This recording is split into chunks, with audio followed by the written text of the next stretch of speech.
The 1950s invented the modern monster movie, but Hollywood only remembers a handful of them. These 15 unknown creature features from the decade laid the groundwork for every horror film that came after, and it's time they got the recognition they deserve. Number 15. The Beast from 20,000 Fathoms, 1953. Quiet, don't struggle.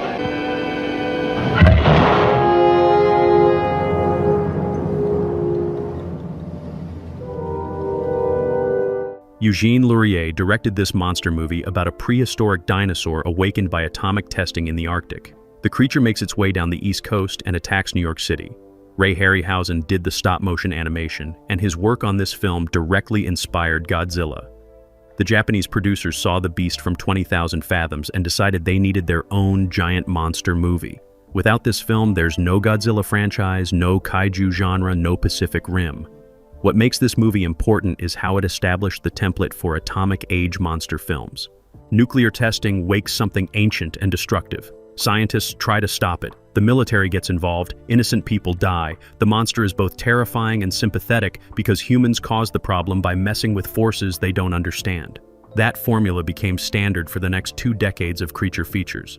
The film was based on a Ray Bradbury short story called The Foghorn, though Bradbury later said the producers changed so much he barely recognized it.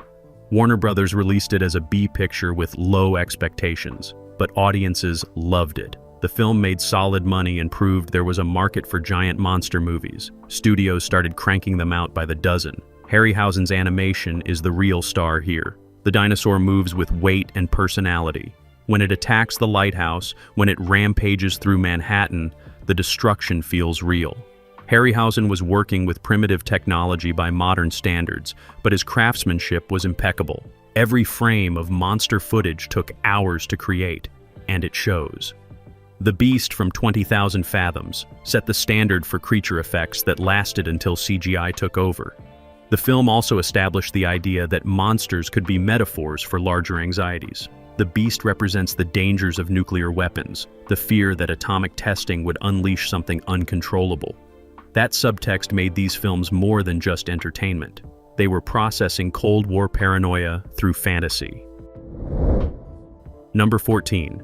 The Creature Walks Among Us, 1956. More frightful by a mortal mind, more powerful by human emotion.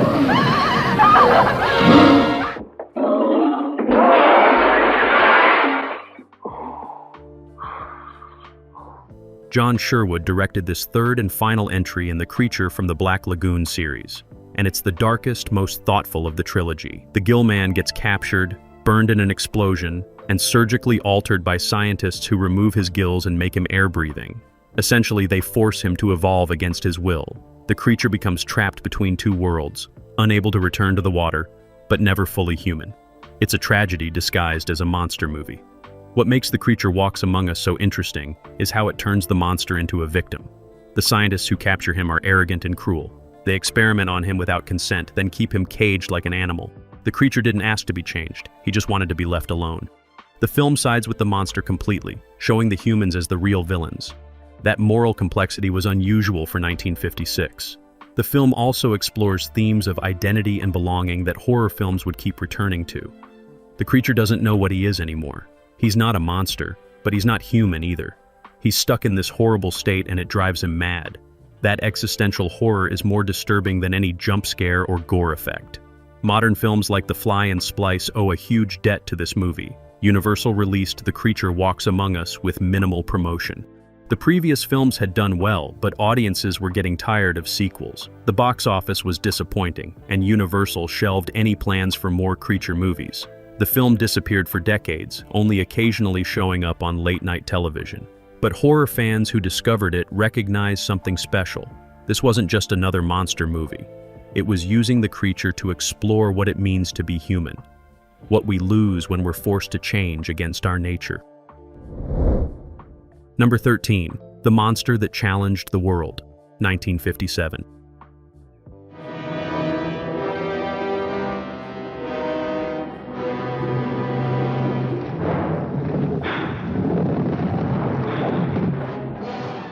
Arnold Lavin directed this creature feature about giant mollusks awakened by an earthquake in California's Salton Sea. The monsters start culling people and laying eggs. If they spread, they could overrun the entire country. Tim Holt plays a Navy commander trying to stop them before they reproduce. The creatures themselves are genuinely creepy, these massive snail-like things with tentacles and gnashing mouths. The practical effects hold up surprisingly well.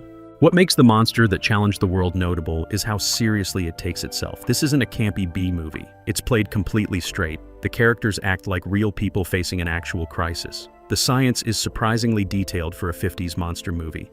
They explain how the creatures survived for millions of years, why the earthquake woke them, how they reproduce. That attention to detail influenced later creature features that wanted to feel plausible. The film also does something smart with its family subplot. Holt's character is a widower who starts dating a secretary with a young daughter. The girl is terrified of the monsters, and the film uses her fear to ground the horror. When the climax happens at a Navy facility with the girl trapped inside, the stakes feel real. You're not just worried about random victims. You're invested in this specific child surviving. United Artists released The Monster That Challenged the World as the bottom half of a double feature. Critics ignored it. The box office was weak. But the film found a second life on television in the 60s and 70s. Kids growing up watching it on Saturday afternoon creature features remembered those monsters. Guillermo del Toro has cited this film as an influence, specifically praising how the creatures look truly alien and disturbing rather than just oversized animals. Number 12. The Monolith Monsters, 1957. Perhaps a part of the process is the absorption of silica, taking it right out of whatever it comes into contact with, like human being. John Sherwood directed this unique science fiction film where the monster isn't a creature at all. It's rocks, crystalline structures from space that absorb silicon, growing larger and toppling over like massive falling dominoes. When people touch them, the crystals drain the silicon from their bodies, turning them into stone. It's a completely original concept, and the film executes it with surprising effectiveness. What makes the Monolith Monsters so fascinating is how it approaches horror through geology rather than biology. There's no creature to fight, no monster to kill. The threat is environmental, almost abstract. The rocks just grow and spread according to their nature. They're not evil. They're just doing what they do, which makes them more frightening in some ways. You can't reason with rocks. You can't scare them away. You have to understand them and find a weakness. The special effects are ingenious considering the tiny budget. The filmmakers used real rock formations and clever perspective tricks to make them look massive. When the monoliths topple and crash, the destruction looks real because it is real. They're just filming actual rocks falling, but the scale and staging sell it completely. Modern filmmakers could learn from this kind of practical ingenuity. Universal released The Monolith Monsters with almost no expectations. It was just another cheap science fiction picture to fill theaters. Critics barely noticed it, but over time, science fiction fans recognized how smart the concept was. The idea of an inorganic threat, something that doesn't fit our biological understanding of monsters, influenced later films.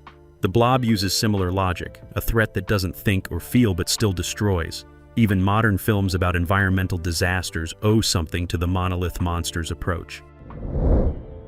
Number 11. It Conquered the World, 1956.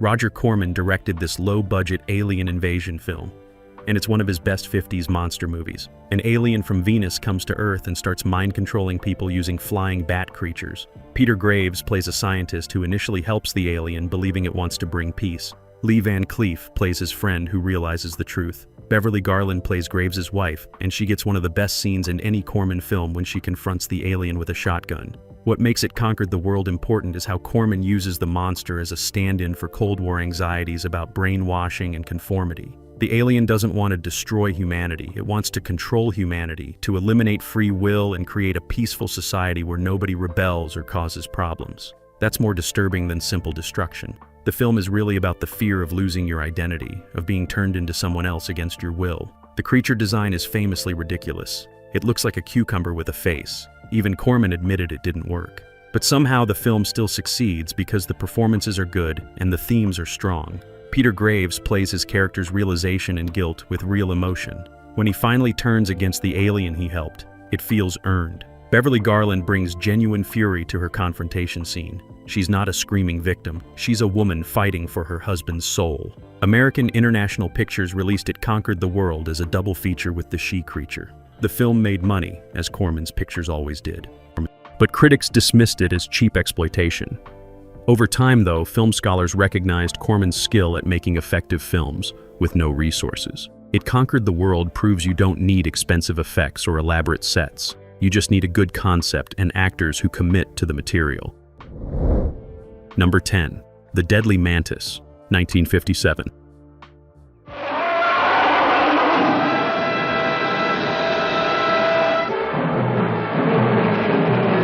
Nothing in it.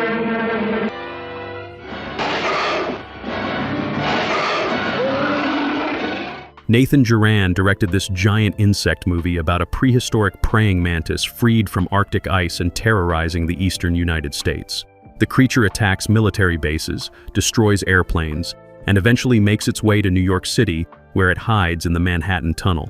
Craig Stevens plays a paleontologist helping the military track it down. The mantis itself was created using a combination of models and close-up footage of a real praying mantis composited into scenes.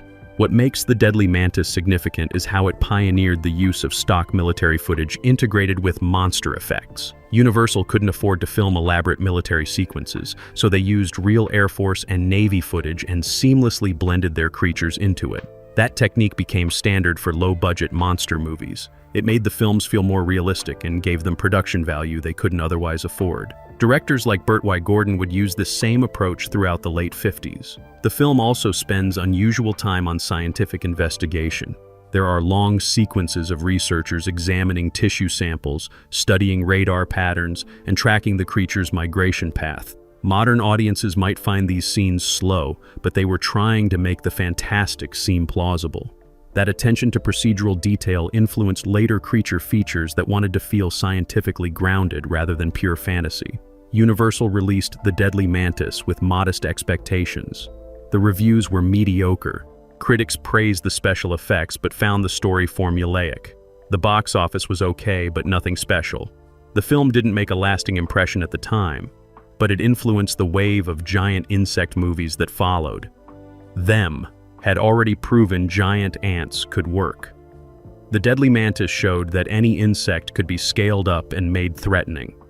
That opened the floodgates for giant spiders, wasps, scorpions, and every other creepy crawly imaginable. The film's legacy isn't in what it achieved, but in what it made possible for future filmmakers working with even smaller budgets. Number 9. The She Creature, 1956. From the stolen heartbeats of others. Edward L. Kahn directed this bizarre horror film that combines hypnosis, reincarnation, and a prehistoric sea monster. Chester Morris plays a carnival hypnotist who uses his assistant, played by Marla English, to predict murders. The twist is that the murders are being committed by a creature the hypnotist can summon from the woman's past life. She was apparently a sea monster in a previous incarnation, and the hypnotist can bring that creature into the present. It's an absolutely insane premise. What makes The She Creature interesting is how it mashes together different horror subgenres that normally don't mix. You've got gothic horror elements with the hypnotist as a Svengali figure controlling a woman. You've got reincarnation and occult themes. And you've got a guy in a rubber monster suit calling people on the beach. The film shouldn't work, but somehow it does. The commitment to the ridiculous premise actually makes it more unsettling. The creature designed by Paul Blaisdell became iconic in monster movie circles. It's this bulky reptilian thing with a vaguely feminine face and clawed hands. Blaisdell built it for almost nothing using foam rubber and ping pong balls for eyes. Despite the cheap materials, the creature has real presence. When it emerges from the ocean in the fog, it's genuinely eerie. Blaisdell's work on this and other AIP films proved you could create memorable monsters without studio budgets. American International Pictures released The She Creature as a double feature with It Conquered the World. Both films were shot in under 2 weeks with tiny budgets. But AIP knew how to market to teenagers and drive in audiences. The poster promised thrills and chills, and the films delivered just enough to satisfy. The She Creature found a cult following over the years, beloved by fans of 50s schlock. Roger Corman called it one of the strangest monster movies of the decade, and he meant it as a compliment. The film's willingness to throw every possible horror element at the wall influenced later filmmakers who embraced excess over restraint. Number 8. The Giant Claw, 1957.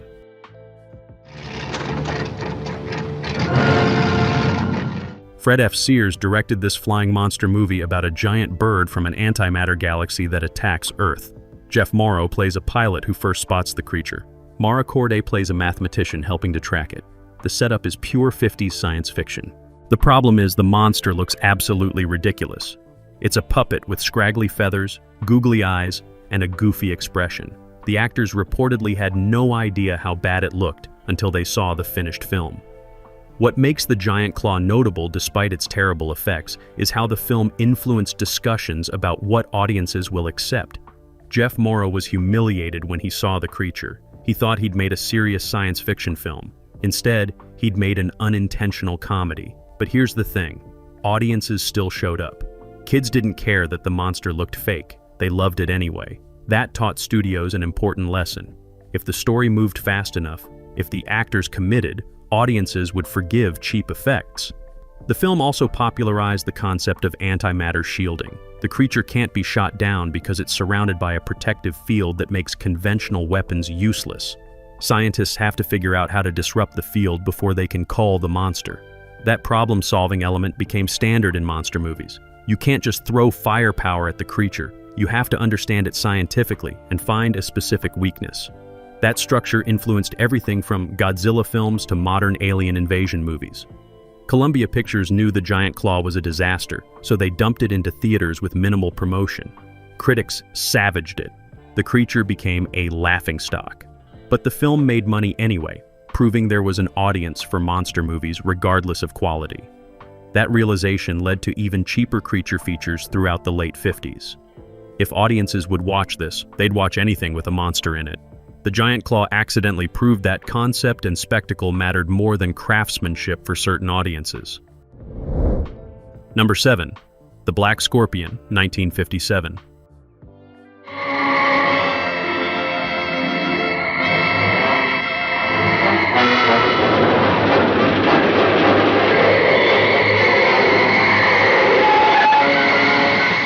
Edward Ludwig directed this Mexican-American CO production about giant scorpions emerging from a volcano and terrorizing Mexico. Richard Denning and Mara Corday star as the scientists trying to stop them. The creatures were created by Willis O'Brien, the legendary animator who did King Kong. His stop-motion work on the Black Scorpion is genuinely impressive, especially a scene where the scorpions fight each other in an underground cavern. That sequence alone makes the film worth watching. What makes The Black Scorpion significant is how O'Brien brought legitimate artistry to a B-movie production. He'd worked on the greatest giant monster film ever made, and he brought those same skills to this cheaper Mexican production. The scorpions move with real weight and menace. They have personality. When they attack a train or invade Mexico City, the destruction feels tangible.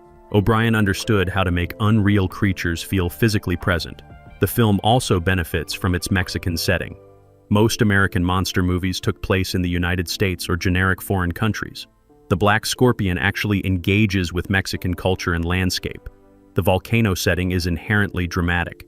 The scenes of the creatures attacking small villages have a real atmosphere. The film doesn't feel like it could happen anywhere. It feels specifically rooted in this place. Warner Brothers picked up The Black Scorpion for American distribution, but didn't know how to market it. The poster art promised thrills, but audiences were getting tired of giant insect movies by 1957. The film underperformed at the box office. Willis O'Brien was disappointed. He'd hoped this could launch more ambitious projects, but after it flopped, he struggled to find work. He died a few years later, and The Black Scorpion was one of his final completed films. That's tragic because the stop-motion work is legitimately excellent. Modern effects artists who've studied the film recognize O'Brien's craftsmanship. The Black Scorpion deserved better than it got. Number 6. Attack of the Crab Monsters, 1957.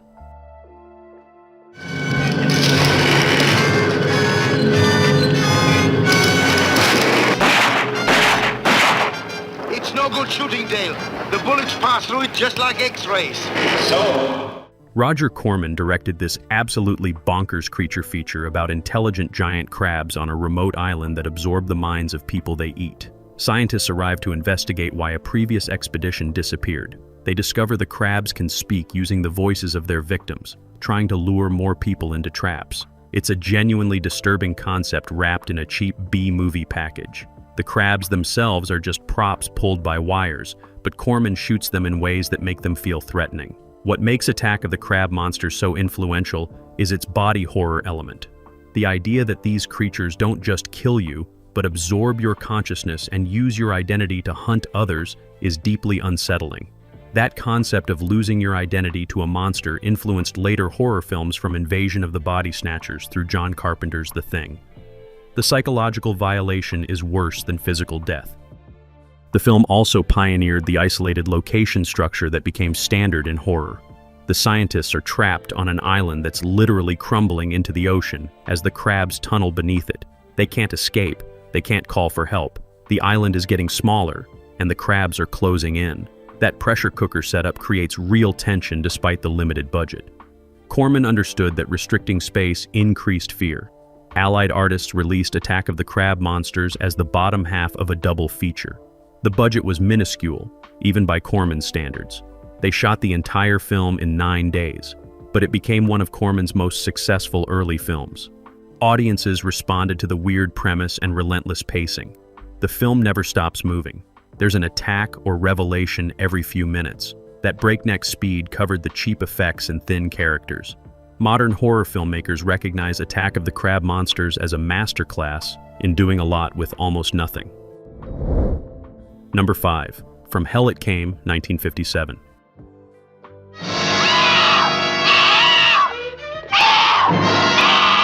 What was that? It came from behind us.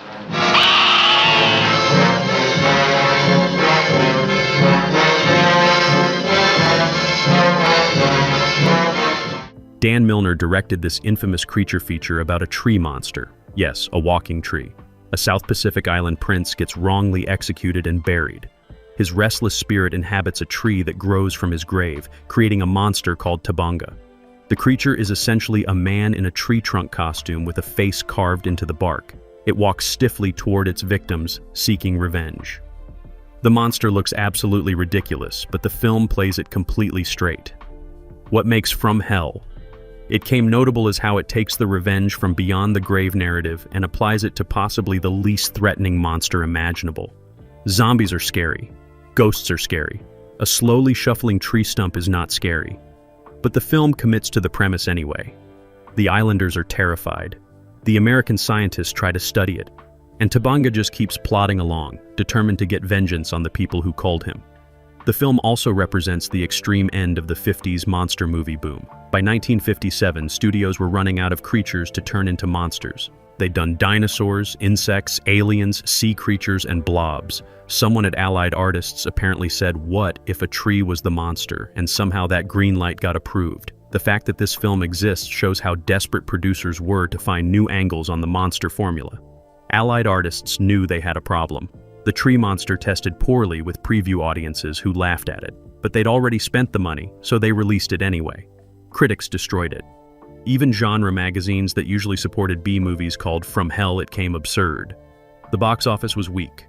The film became a punchline, the go-to example of 50s monster movies jumping the shark. But From Hell It Came has endured precisely because it's so ridiculous. It became a cult favorite, the kind of movie you watch with friends to laugh at. Bad movie enthusiasts treasure it. The film proves that sometimes the worst ideas create the most memorable experiences. Modern creature designers still reference Tabanga when discussing what not to do. The legacy of From Hell It Came is that it showed there are limits to what audiences will accept as a credible threat. Number 4. Not of This Earth, 1956. Is conquest, subjugation, and pasturing if I live. Phase 6 will be. It has returned. I shall not kill you. You shall not. Roger Corman directed this vampire from space thriller on a 10-day shooting schedule with almost no budget. Paul Birch plays an alien who comes to Earth seeking human blood to save his dying planet. He disguises himself as a human, hires a nurse played by Beverly Garland to give him transfusions, and starts draining victims. He can call with just a look, his eyes glowing behind dark sunglasses. It's a smart, efficient premise that Corman executes with style despite having no money. What makes Not of This Earth so effective is how Corman uses the vampire alien as a metaphor for emotional emptiness. Birch plays the character with zero affect. He's cold, clinical, and completely inhuman. He doesn't understand emotion or connection. He just consumes and moves on. That emotional vampirism was more disturbing than traditional blood-sucking. The film influenced later science fiction that used aliens to explore what makes us human. The movie also showcases Corman's genius for stretching a dollar. The alien spaceship is never shown. His home planet appears only in stock footage. The monsters he occasionally materializes are cheap rubber props, but Corman shoots them in darkness and shadows so you barely see them. Every limitation gets turned into a creative opportunity. The film looks far more expensive than it was because Corman understood how to use suggestion instead of spectacle. Allied artists gave Corman 9 days and $70,000. He finished in 8 days and under budget. The film made respectable money and proved Corman could deliver commercial products on impossible schedules. That reputation led to decades of steady work. Not of This Earth was remade twice, once in 1988 and again in 1995, but neither version captured what made the original work. Corman's version succeeds because it doesn't try to do more than it can afford. It tells a simple story efficiently and effectively. Modern micro-budget filmmakers still study Not of This Earth as a template for maximizing limited resources. Number 3. The Crawling Eye, 1958. Mercilessly to the brink of murder and madness. Quentin Lawrence directed this British-American co-production about tentacled creatures hiding in radioactive clouds at a Swiss mountain resort. Forrest Tucker plays a United Nations troubleshooter investigating strange deaths. The monsters themselves don't appear much, but when they do, they're genuinely unsettling. Giant eyes with tentacles that decapitate victims. The creatures use telepathy to control people and lure them into the clouds where they attack. What makes The Crawling Eye important is how it combines science fiction with a gothic horror atmosphere. The mountain setting is inherently creepy, isolated, and claustrophobic despite being outdoors. The clouds rolling in feel ominous and threatening. The film creates dread through atmosphere rather than constant monster appearances. That restraint made the eventual creature reveal more impactful. You spend most of the movie imagining what's in those clouds, and the payoff doesn't disappoint.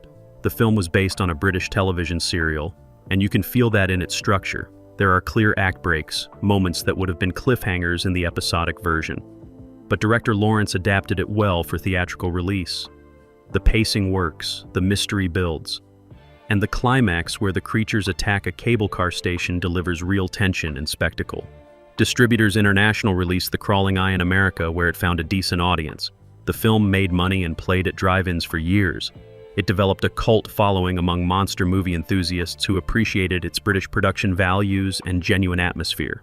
The creatures themselves became iconic images in horror fandom. Those giant eyes with tentacles influenced countless later designs.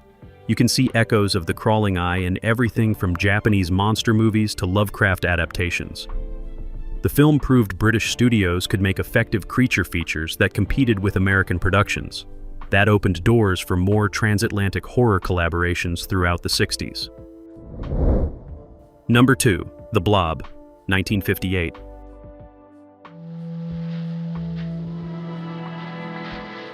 Irvin S. Yeworth Jr. directed this classic about a gelatinous alien that crashes to Earth in a meteor and starts consuming everything in its path. Steve McQueen, in his first starring role, plays a teenager who witnesses the Blob's arrival. Nobody believes him until the creature grows large enough to threaten the entire town. The Blob itself was created using silicone and red dye, and the effects team found ingenious ways to make it look like it was oozing and flowing. What makes the Blob so significant is how it inverted traditional monster movie structure. There's no scientist character who understands the threat and tries to warn everyone.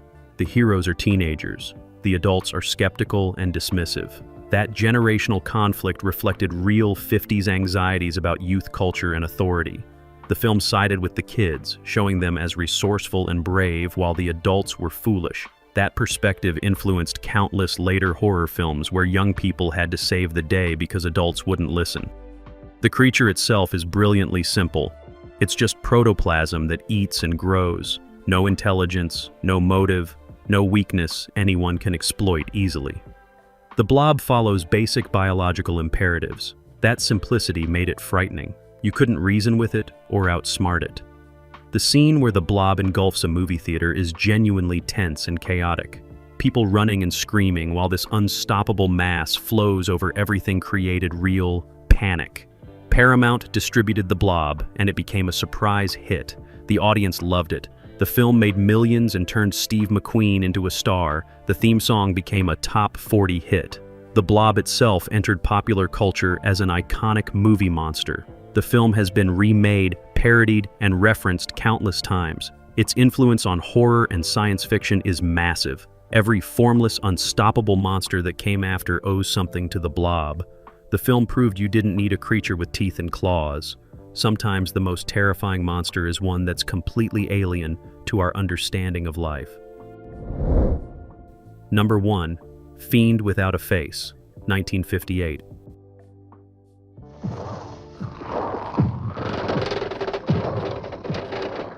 Arthur Crabtree directed this British monster movie, and it features possibly the most disturbing creatures of the entire decade.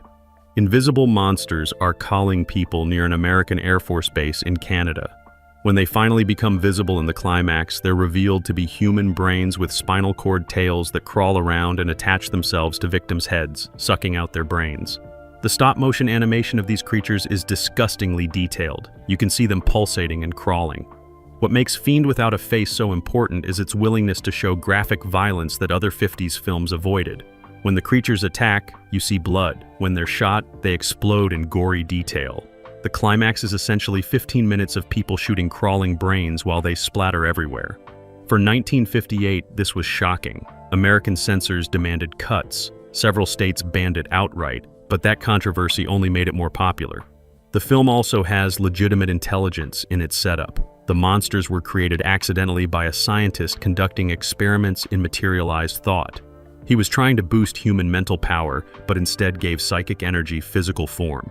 That concept, that thoughts could become real and dangerous, was genuinely creepy.